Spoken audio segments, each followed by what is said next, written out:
Hello friends.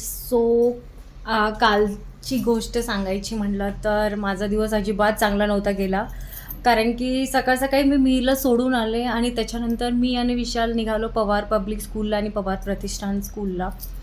The thing is की आम्ही नांदेड सिटीमध्ये राहतो आणि आमच्याच मुलांना ॲडमिशन नाही भेटत. आणि आता अशी गोष्ट झालेली आहे, जेव्हा आपण लहान होतो तेव्हा आपल्या आईवडिलांकडे पैसे नव्हते जास्त आणि त्यांना चांगल्या स्कूलमध्ये टाकायचं होतं आपल्याला आणि आपल्याला ॲडमिशन भेटायचं पण आपल्याकडे तेवढी परिस्थिती नव्हती की आपण ते अफोर्ड करू शकू. आणि आता परिस्थिती अशी झाली की आपल्याकडे पैसे असूनही आपण आपल्या मुलांना चांगल्या शाळेत टाकू शकत नाही आहे. माझा एकुलता एक मुलगा आहे आणि त्याच्या ॲडमिशनसाठी आम्ही इतकं फिरतो. लिटरली आत्तापर्यंत आम्ही पोद्दार गेलो, पवार प्रतिष्ठान, त्याच्यानंतर इथे जवळच क्लारा आहे आणि एव्हरी डे नवीन नवीन लोकांकडनं नवीन नवीन गोष्टी बघायला भेटतात. केंद्रीय विद्यालय, आर्मी पब्लिक स्कूल, तिथे मिहीरचं एज बसत नाही.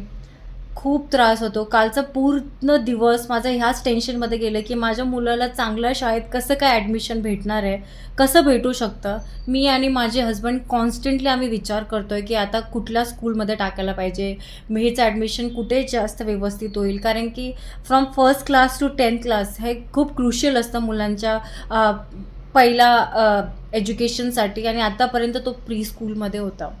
So this is my story guys. So संध्याकाळी आम्ही निघालो बाहेर थोडंसं फिरून यायला, त्या की बाहेर निघाल्यानंतर थोडं फ्रेशनेस फील होते. सो आम्ही आलो आमच्या इथेच आणि इथे बघू शकता छानपैकी क्राऊड पण आहे आणि मला खूप बरं वाटलं बाहेर येऊन आणि थोडंसं माइंड पण फ्रेश झालं. या प्रकारे संपला आमचा आजचा दिवस. भेटूया आपल्या नेक्स्ट ब्लॉगमध्ये. Bye bye.